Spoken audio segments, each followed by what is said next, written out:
नमस्कार, स्वागत है आपका उज्जवल जी के चैनल पर। मैं हूं सीमा शर्मा और आज से हम 500 महत्वपूर्ण प्रश्न करेंगे प्राचीन भारतीय इतिहास के। तो लगातार बने रहिएगा चैनल पर। तो आज की क्लास शुरू करते हैं। पहला प्रश्न है, भारतीय इतिहास को अध्ययन की सुविधा के लिए कितने भागों में बांटा गया है? तो 3 भागों में बांटा गया है भारतीय इतिहास को। प्राचीन भारतीय इतिहास, मध्यकालीन भारत का इतिहास और आधुनिक भारत का इतिहास। सबसे पहले इतिहास को 3 भागों में बांटने का श्रेय किसे दिया जाता है?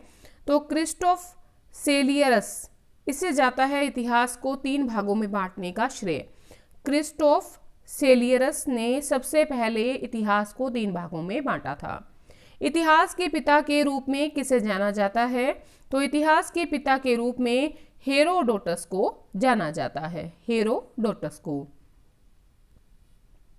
नेक्स्ट है, हिस्टोरिका नामक पुस्तक किसने लिखी? हिस्टोरिका नामक जो पुस्तक है हेरोडोटस ने लिखी। प्राचीन भारतीय इतिहास के विषय में जानकारी का मुख्य स्रोत किसे माना जाता है? धर्म ग्रंथों को। तो प्राचीन भारतीय इतिहास के विषय में जानकारी का मुख्य स्रोत किसे माना जाता है? धर्म ग्रंथों को। भारत का सबसे प्राचीन धर्म ग्रंथ कौन सा है? वेद है। देखिए, आज की क्लास में हम 150 प्रश्न करेंगे। टोटल प्राचीन भारत के हम 500 प्रश्न करेंगे इस सीरीज में, ठीक है। वेदों की संख्या कितनी है? 4 है। ऋग्वेद, सामवेद, यजुर्वेद और अथर्ववेद। सबसे प्राचीन वेद कौन सा है? ऋग्वेद है। सबसे नवीनतम वेद कौन सा है? सबसे नवीनतम वेद है अथर्ववेद। वेदों का संकलनकर्ता किसे माना जाता है? वेद व्यास को वेदों का संकलनकर्ता माना जाता है। वेद व्यास द्वारा रचित चारों वेदों को क्या कहते हैं? तो वेद व्यास द्वारा रचित चारों वेदों को संहिता के नाम से जाना जाता है। ऋग्वेद में कितने मंडल और सूक्त हैं? तो ऋग्वेद में 10 मंडल हैं और 1028 सूक्त हैं। ऋग्वेद में संकलित ऋचाओं की संख्या कितनी है? तो ऋग्वेद में संकलित ऋचाओं की संख्या 10,462 है, ठीक है। तो मंडल हैं 10 और सूक्त हैं 1028। वेदों के संकलन करता है वेद व्यास। नवीनतम वेद है अथर्ववेद। 10 मंडल हैं। संकलित जो ऋचाएं हैं ऋग्वेद की वो हैं 10,462। ऋग्वेद की ऋचाओं को पढ़ने वाले ऋषि को क्या कहते हैं? तो ऋग्वेद की ऋचाओं को पढ़ने वाले ऋषि होत्र कहलाते हैं। नेक्स्ट है, ऋग्वेद के तीसरे मंडल की रचना किसके द्वारा की गई थी? तो विश्वामित्र के द्वारा। ऋग्वेद के तीसरे मंडल की रचना विश्वामित्र के द्वारा की गई। सूर्य देवता को समर्पित गायत्री मंत्र का संबंध ऋग्वेद के किस मंडल में है? तीसरे मंडल से है। ऋग्वेद को समर्पित गायत्री मंत्र का जो संबंध है वो ऋग्वेद के तीसरे मंडल से है। ऋग्वेद के कौन से मंडल में सोम देवता का उल्लेख है? तो ऋग्वेद के 9वें मंडल में सोम देवता का उल्लेख है। ऋग्वेद के 10वें मंडल में वर्णित पुरुष सूक्त में कितने वर्णों का उल्लेख दिया गया है? तो ऋग्वेद के 10वें मंडल में वर्णित पुरुष सूक्त में 4 वर्णों का उल्लेख दिया गया है, ब्राह्मण, क्षत्रिय, वैश्य और शूद्र। ऋग्वेद में प्रयुक्त अघन्य शब्द का संबंध किससे है? तो देखिए, ऋग्वेद में प्रयुक्त अघन्य शब्द का संबंध गाय से है। नेक्स्ट है, ऋग्वेद में सबसे पवित्र नदी किसे माना जाता है? तो सरस्वती नदी को ऋग्वेद में सबसे पवित्र नदी माना जाता है।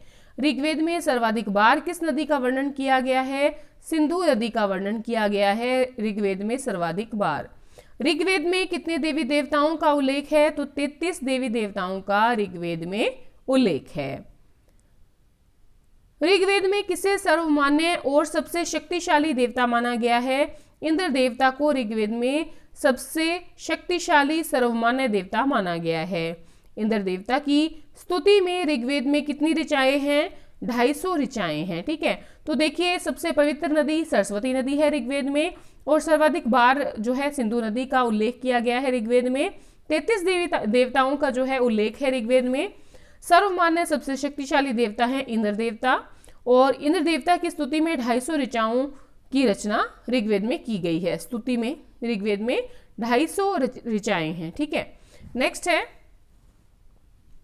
ऋग्वेद के 7वें मंडल में किस युद्ध का वर्णन किया गया है? तो ऋग्वेद के 7वें मंडल में दाशराग्य युद्ध का वर्णन किया गया है। अग्नि देवता के लिए ऋग्वेद में कितनी ऋचाओं की रचना की गई है? तो अग्नि देवता के लिए ऋग्वेद में 200 ऋचाओं की रचना की गई है। ऋग्वेद में ऐसी कन्याओं को क्या कहा गया है जो आजीवन अविवाहित रहती हैं? तो ऋग्वेद में ऐसी कन्याओं को अमाजु कहा गया है जो आजीवन अविवाहित रहती हैं। अस्तो मा सदगम्य वाक्य कहाँ से लिया गया है? तो अस्तो मा सदगम्य जो वाक्य है वो ऋग्वेद से लिया गया है। ऋग्वेद का अंग्रेजी भाषा में अनुवाद किसने किया? मैक्स मुलर ने ऋग्वेद का अंग्रेजी भाषा में अनुवाद किया है। वेद त्रयी में कौन कौन से वेद सम्मिलित हैं? वेद त्रयी में ऋग्वेद, सामवेद, यजुर्वेद जो हैं वो सम्मिलित किए गए हैं। ऋग्वेद का उपवेद कौन सा है? तो ऋग्वेद का उपवेद है आयुर्वेद। आयुर्वेद की रचना किसने की थी? तो आयुर्वेद की रचना धन्वंतरी ने की थी। भारतीय संगीत का जनक किस वेद को माना जाता है? तो भारतीय संगीत का जो जनक है सामवेद को माना जाता है। नेक्स्ट है, यज्ञों के अवसर पर गाए जाने वाली ऋचाओं का वर्णन किस वेद में है? तो यज्ञों के अवसर पर गाए जाने वाली ऋचाओं का वर्णन सामवेद में है। सामवेद के पाठकर्ता को क्या कहते हैं? सामवेद के पाठकर्ता को उदात्र कहते हैं। उदात्र। सामवेद में कितने सूक्त हैं? तो 1810 सूक्त हैं। ठीक है, तो यज्ञों के अवसर पर गाए जाने वाली ऋचाओं के वर्णन सामवेद में है। सामवेद के पाठकर्ता को उदात्र कहते हैं और 1810 सूक्त हैं सामवेद में। सामवेद का उपवेद गंधर्व वेद है। और कौन सा वेद गद्य और पद्य दोनों में है? तो यजुर्वेद है।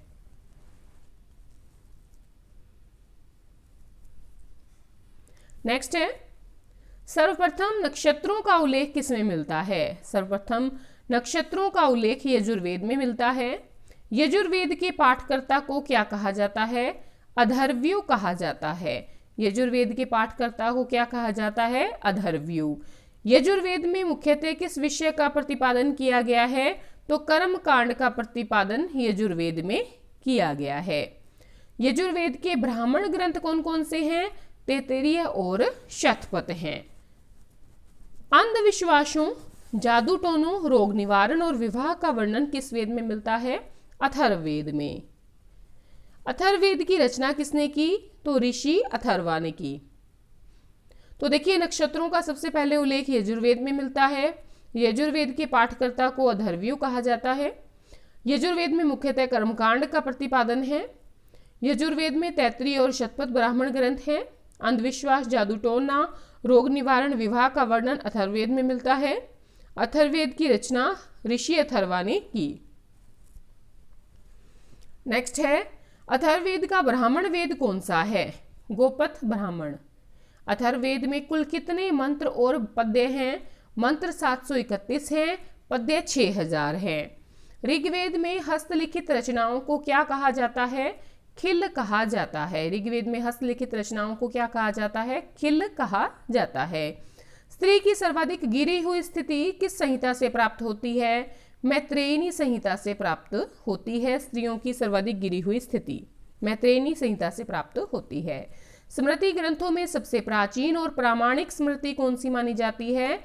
मनु स्मृति। स्मृति ग्रंथों में सबसे प्राचीन और प्रामाणिक स्मृति मनु स्मृति मानी जाती है। तो वापस देखें, अथर्ववेद का ब्राह्मण वेद गोपथ ब्राह्मण है।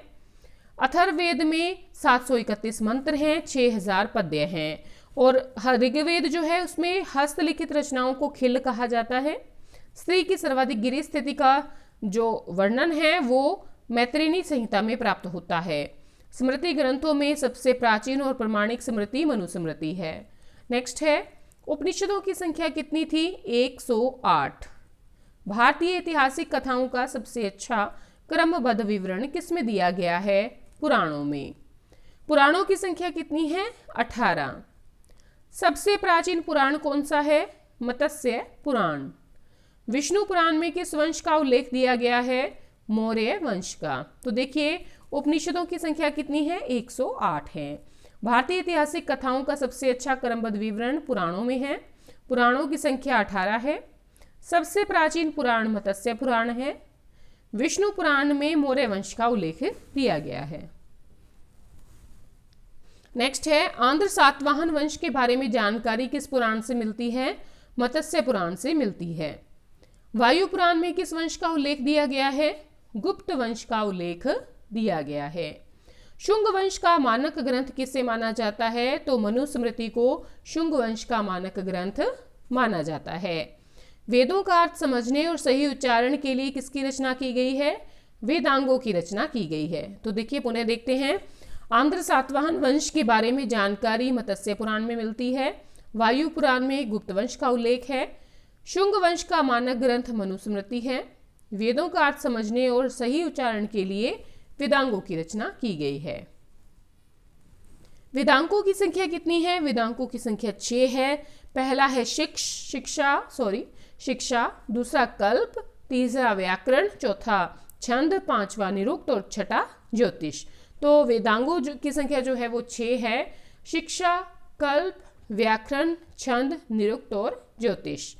वैदिक कालखंड को कितने भागों में बांटा गया है? 2 भागों में बांटा गया है, ऋग्वैदिक काल और उत्तर वैदिक काल।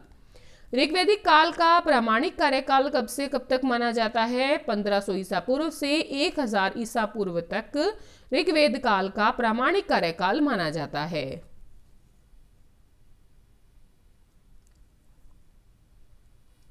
नेक्स्ट है, उत्तर वैदिक काल का प्रामाणिक कार्यकाल कब से कब तक माना जाता है? 1000 ईसा पूर्व से 600 ईसा पूर्व तक का काल उत्तर वैदिक काल का प्रामाणिक कार्यकाल माना जाता है। उत्तर वैदिक काल में किन 2 प्रमुख ग्रंथों की रचना की गई? रामायण और महाभारत की रचना उत्तर वैदिक काल में की गई। रामायण की रचना किसके द्वारा की गई? महर्षि वाल्मीकि के द्वारा की गई। महाभारत की रचना महर्षि वेद व्यास के द्वारा की गई। तो पुनः देखते हैं, उत्तर वैदिक काल का प्रामाणिक कार्यकाल है 1000 ईसा पूर्व से 600 ईसा पूर्व तक। उत्तर वैदिक काल के प्रमुख ग्रंथ है रामायण और महाभारत। रामायण की रचना महर्षि वाल्मीकि ने की है और महाभारत की रचना महर्षि वेदव्यास ने की है। नेक्स्ट है, कोई वस्तु कितनी पुरानी है इसका पता किस विधि से लगता है? कार्बन 14 पद्धति से लगता है। मनुष्य के विकास की क्रमबद्ध व्याख्या का श्रेय दिया जाता है चार्ल्स डार्विन को। ऑर्गेन ऑफ स्पेसीज पुस्तक के लेखक कौन है? Charles Darwin. मनुष्य का वैज्ञानिक नाम क्या है? होमो सेपियंस। मनुष्य ने सबसे पहले किस धातु का प्रयोग किया? तांबे का। एक बार पुनः देखते हैं, कोई वस्तु कितनी पुरानी है इसका पता कार्बन 14 C14 पद्धति से लगता है। मनुष्य के विकास की क्रमबद्ध व्याख्या डार्विन ने की है। ऑर्गेन ऑफ स्पेसीज पुस्तक के लेखक हैं डार्विन। मनुष्य का वैज्ञानिक नाम होमो सेपियंस है और सबसे पहले मनुष्य ने तांबे का प्रयोग किया।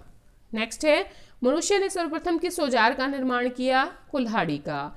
मनुष्य का पहला पालतू जानवर कौन सा था? कुत्ता। मनुष्य ने आग का आविष्कार किस काल में किया? देखिए, बहुत बार पूछा जाता है। पुरा पाषाण काल में मनुष्य ने आग का आविष्कार कर लिया था।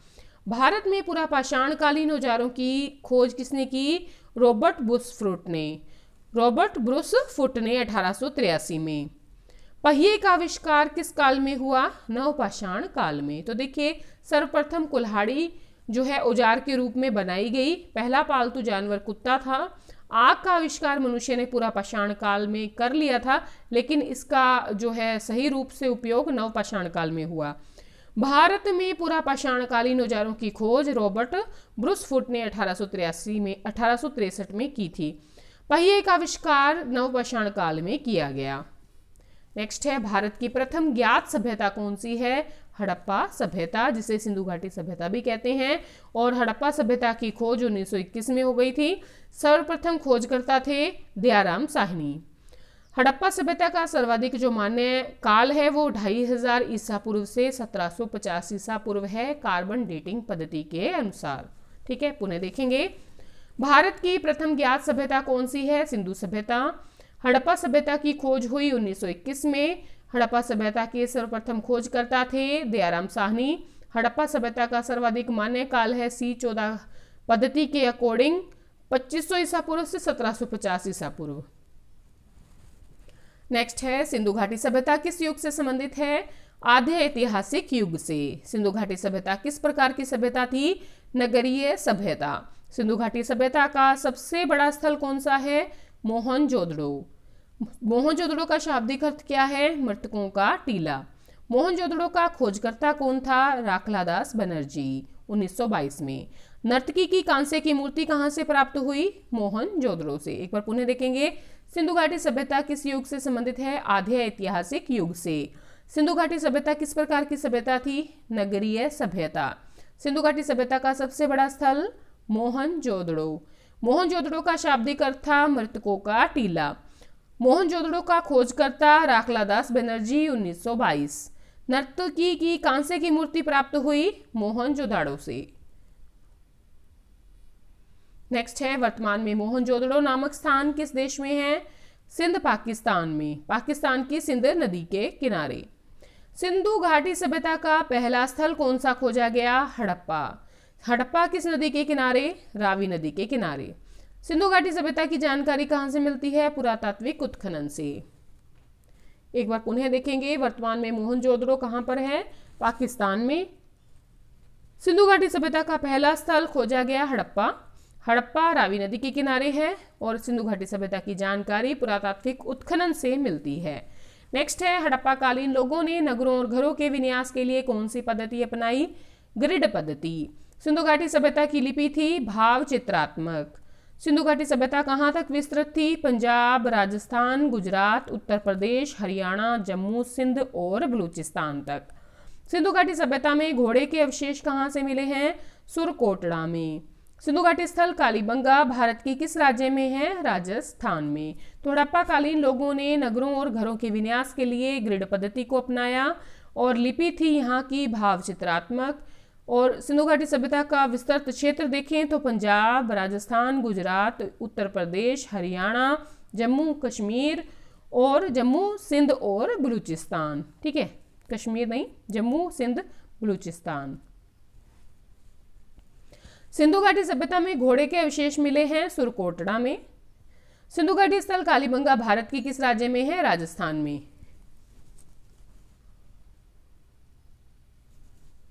नेक्स्ट देखेंगे, कालीबंगन का अर्थ क्या है? काली चूड़ियां। हड़प्पा सभ्यता के अंतर्गत हल से जोते हुए खेत के प्रमाण मिले हैं कालीबंगा राजस्थान से। सिंधु घाटी सभ्यता की ईंटों का अलंकरण किस स्थान से मिला है? कालीबंगा से। हड़प्पा काल की मोहरों के निर्माण में मुख्य रूप से किस पदार्थ का प्रयोग किया जाता था? सेल खड़ी का। पुनः देखेंगे, कालीबंगा का अर्थ है काली चूड़ियां और हल से जोते हुए खेत का साक्ष्य प्राप्त हुआ है कालीबंगा राजस्थान से। ईंटों के अलंकरण की बात करें तो वो कालीबंगा से प्राप्त हुआ है और सेल खड़ी से जो है मुख्य रूप से हड़प्पा काल की मोहरों का निर्माण हुआ है।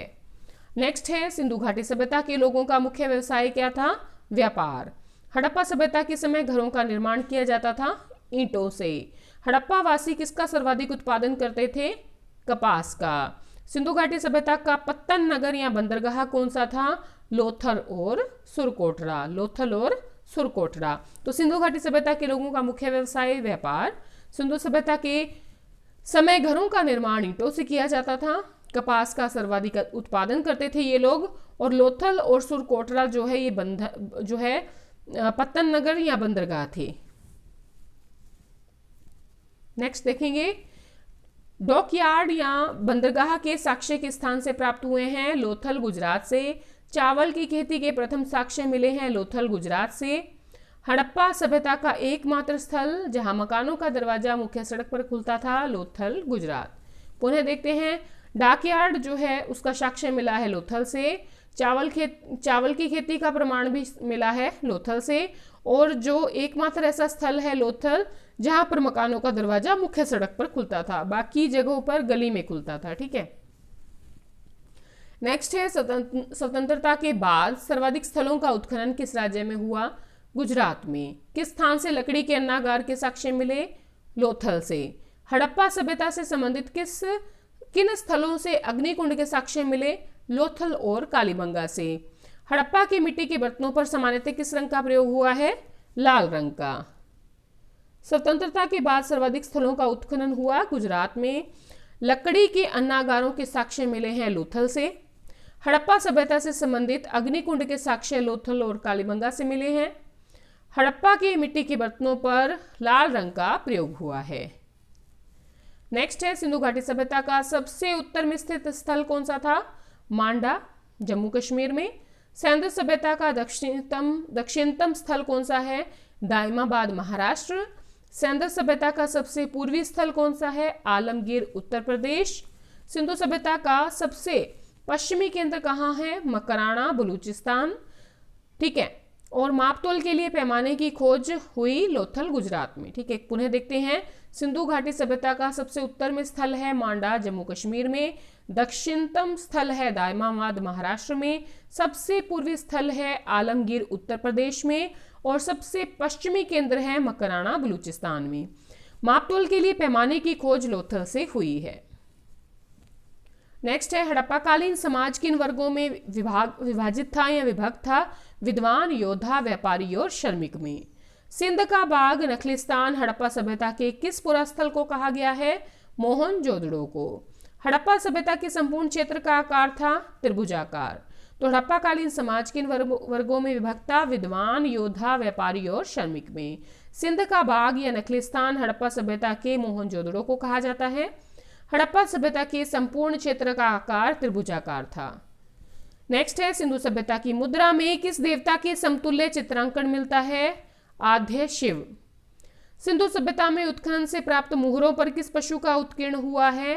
बैल का। हड़प्पा कालीन स्थल रोपड़, पंजाब किस नदी के किनारे है? सतलुज नदी के किनारे। एक बार पुनः देखेंगे, सिंधु सभ्यता की जो मुद्राएं हैं उसमें किस देवता के समतुल्य चित्रांकन मिलता है? आद्य शिव के रूप में। सिंधु सभ्यता में उत्खनन से प्राप्त मोहरों पर किस पशु का उत्कीर्ण है? बैल का। हड़प्पा कालीन स्थल रोपड़, पंजाब किस नदी के किनारे है? सतलुज नदी के किनारे। नेक्स्ट है, हड़प्पा में एक उन्नत जल प्रबंधन प्रणाली का पता चला है, वो स्थान है धोलावीरा। सिंधु घाटी सभ्यता की विकसित अवस्था में किस स्थल से घरों में कुएं के अवशेष मिले हैं? मोहनजोदड़ो से। हड़प्पा और मोहनजोदड़ो की पुरातात्विक खुदाई के प्रभारी थे सर जॉन मार्शल। मोहनजोदड़ो की सबसे बड़ी इमारत मानी जाती है विशाल स्नानागार। एक बार पुनः देखेंगे, हड़प्पा में एक उन्नत जल प्रबंध प्रणाली का पता चला है धोलावीरा से। सिंधु घाटी सभ्यता की विकसित अवस्था में किस स्थल से घरों में कुएं के अवशेष मिले हैं? मोहनजोदड़ो से। हड़प्पा और मोहनजोदड़ो की पुरातात्विक खुदाई के प्रभारी सर जॉन मार्शल। मोहनजोदड़ो की सबसे बड़ी इमारत विशाल स्नानागार। नेक्स्ट है, हड़प्पावासी किस धातु से परिचित नहीं थे? लोहे से परिचित नहीं थे, चांदी से थे, तांबे से थे, कांसे से थे। ठीक है, लोहे से नहीं थे। हड़प्पा सभ्यता से संबंधित युगल शिवाधान के प्रमाण किस स्थान से मिले हैं? लोथल से। कपास का उत्पादन सर्वप्रथम किसने किया? हड़प्पा वासियों ने। ग्रीक या यूनान के लोग कपास को किस नाम से पुकारते थे? सिंडन के नाम से पुकारते थे। हड़प्पा के काल का तांबे का रथ किस स्थान से प्राप्त हुआ है? दाइमाबाद, महाराष्ट्र से। ठीक है, पुनः देखते हैं, हड़प्पावासी किस धातु से परिचित नहीं थे? लोहे से परिचित नहीं थे। देखिए, ये लोग तांबे से, कांसे से, चांदी से परिचित थे। नेक्स्ट है, हड़प्पा सभ्यता से संबंधित युगल शिवाधान के प्रमाण लोथल से मिले हैं। कपास का उत्पादन हड़प्पा वासियों ने सबसे पहले किया। ग्रीक या यूनान के जो लोग हैं वो कपास को सिंडन के नाम से जानते थे या पुकारते थे। हड़प्पा के काल का तांबे का रथ जो है वो दाइमाबाद, महाराष्ट्र से प्राप्त हुआ है। नेक्स्ट देखेंगे 130वां प्रश्न। आज की क्लास में 150 प्रश्न करेंगे, टोटल 500 संख्या रहेगी प्राचीन भारतीय इतिहास के जो है इस सीरीज में। ठीक है, मोहनजोदड़ो से प्राप्त पशुपति शिव की मुहर में किन किन जानवरों का अंकन हुआ है? बाघ, हाथी, गैंडा, भैंसा और हिरण का। ठीक है, मोहनजोदड़ो से प्राप्त पशुपति शिव की मुहर में किन किन जानवरों का अंकन हुआ है? बाघ, हाथी, गैंडा, भैंसा और हिरण का। किस हड़प्पा कालीन स्थल से पुजारी की मूर्ति प्राप्त हुई है? मोहनजोदड़ो से पुजारी की मूर्ति प्राप्त हुई है। मनके बनाने के कारखाने का साक्ष्य मिला है चनहुद्रो से। ठीक है, पुनः देखेंगे, पशुपति शिव की जो मुहर है जो मोहनजोदड़ो से मिली है उनमें किन किन जानवरों का अंकन है? बाघ, हाथी, गैंडा, भैंसा और हिरण का। इंपॉर्टेंट है, सभी प्रश्न ही इंपॉर्टेंट हैं। चुनकर लिए गए हैं। किस हड़प्पा कालीन स्थल से पुजारी की मूर्ति मिली है? मोहनजोदड़ो से। मनके बनाने के कारखाने का साक्ष्य जो मिला है वो चन्हुद्रो से प्राप्त हुआ है। नेक्स्ट है, चन्हुद्रो नामक स्थान वर्तमान में किस देश में है? सिंध प्रांत, पाकिस्तान में। भारत में सिंधु घाटी सभ्यता का सबसे बड़ा स्थल कौन सा है? राखीगढ़ी, हरियाणा। राखीगढ़ी नामक स्थल किस नदी के किनारे है? घग्गर नदी के किनारे। सिंधु घाटी सभ्यता के समय टिन और तांबे का आयात किन देशों से किया जाता था? अफगानिस्तान और ईरान से। ठीक है, तो चन्हुद्रो जो है वो सिंध प्रांत, पाकिस्तान में है। भारत में सबसे बड़ा जो स्थल है वो सिंधु घाटी का है राखीगढ़ी। राखीगढ़ी जो है वो घग्गर नदी के किनारे है। टिन और तांबे का आयात अफगानिस्तान और ईरान से किया जाता था।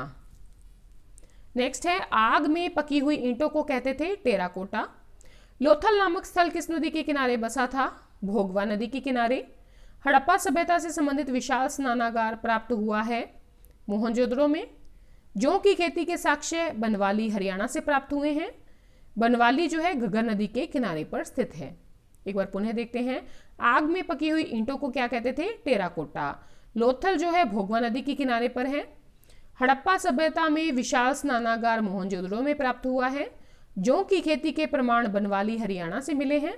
बनवाली जो है वो घग्गर नदी के किनारे बसा है। नेक्स्ट है, हड़प्पा सभ्यता का सबसे पूर्वी स्थान आलमगीरपुर है, वो हिंडन नदी के किनारे बसा है। ठीक है, हड़प्पा सभ्यता से संबंधित सर्वप्रथम कृषि के साक्ष्य मेहरगढ़ से मिले हैं। सिंधु घाटी सभ्यता से संबंधित स्थल की बात करें, लोथल, रंगपुर, धोलावीरा, ये गुजरात में है। सिंधु घाटी सभ्यता के लोग पशुपति की उपासना करते थे, मातृशक्ति की भी उपासना करते थे, मातृदेवी की भी। ठीक है, हड़प्पा सभ्यता का सबसे पूर्वी स्थल आलमगीरपुर, हिंडन नदी के किनारे बसा है। हड़प्पा सभ्यता में सबसे पहले जो कृषि के साक्ष्य मिले हैं मेहरगढ़ से मिले हैं। लोथल, रंगपुर, धोलावीरा गुजरात में है। और सबसे अधिक जो सिंधु घाटी के लोग उपासना करते थे पशुपति की करते थे। और नेक्स्ट है और लास्ट स्लाइड है, शीशे का आयात किस देश से किया जाता था? ईरान से। सिंधु सभ्यता के लोगों का क्रय विक्रय का माध्यम था वस्तु विनिमय। सिंधु घाटी सभ्यता में शवाधान के 3 प्रकार प्रचलित थे। और सिंधु घाटी सभ्यता कांस्य युगीन सभ्यता थी। सिंधु घाटी सभ्यता के लोग मातृशक्ति में विश्वास करते थे। एक बार पुनः देखते हैं, शीशे का आयात ईरान से किया जाता था। वस्तु विनिमय प्रणाली इनमें लागू थी। शवाधान के 3 प्रकार प्रचलित थे। कांस्य युगीन जो है सभ्यता थी सिंधु घाटी सभ्यता। और सिंधु घाटी सभ्यता के लोग मातृशक्ति में विश्वास करते थे। तो आज की क्लास में 150 प्रश्न है। अगली क्लास जो है जल्दी आपके सामने लाई जाएगी। धन्यवाद अंत तक बने रहने के लिए।